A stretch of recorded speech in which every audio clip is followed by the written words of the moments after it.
So, the NBA playoffs have started.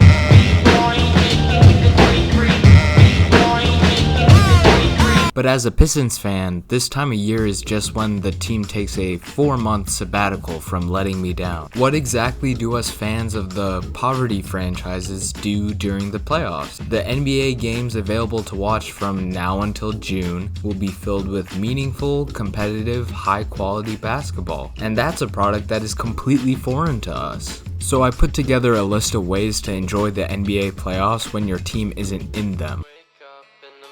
A few blocks before your stop, signal the driver by pulling on the yellow cord. This is the most popular option, but I seriously advise against it. The whole point of rooting for a bad team is to build up years of experience in the suffering department, so that when your team finally is good, it's all the more rewarding.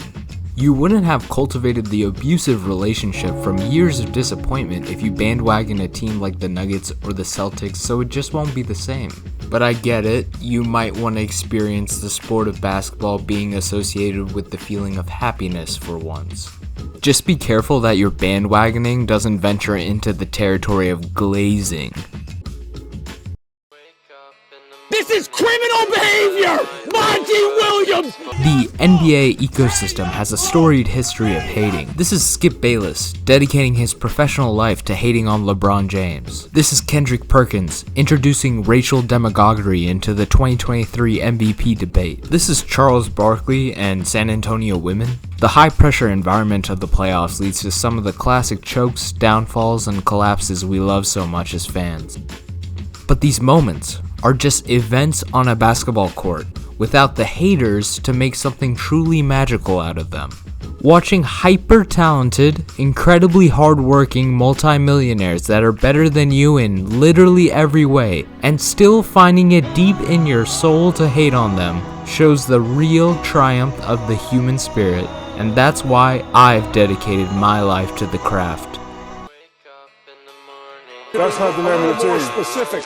Guangdong Tigers. A classic hater line when witnessing a downfall of a player in the NBA playoffs is that they better learn some Chinese. But have you, as a supporter of a team that isn't even in the NBA playoffs, considered that maybe it's time to learn Chinese yourself? I'm saying that you might enjoy watching the Chinese Basketball Association more than the NBA.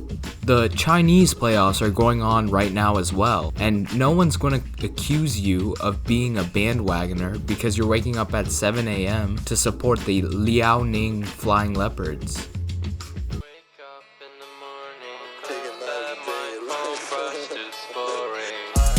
There's a certain group of people who care about the NBA playoffs more than anything, and it's obviously not the players. It's the degenerate gamblers making their daily donations to DraftKings Sportsbook. If you feel like you can't get invested in this year's playoffs because your team isn't playing, become overly invested in the playoffs by betting the mortgage on Jared Allen rebounding props. But please don't actually do this because gamblers always lose in the end. Gambler logic justifies betting by thinking that someone has to be on the winning end of these bets, so why can't that be me? Truth is that someone does win these bets, but it's not going to be you. It's the even more degenerate gamblers who have an advantage because they're allowed on the court.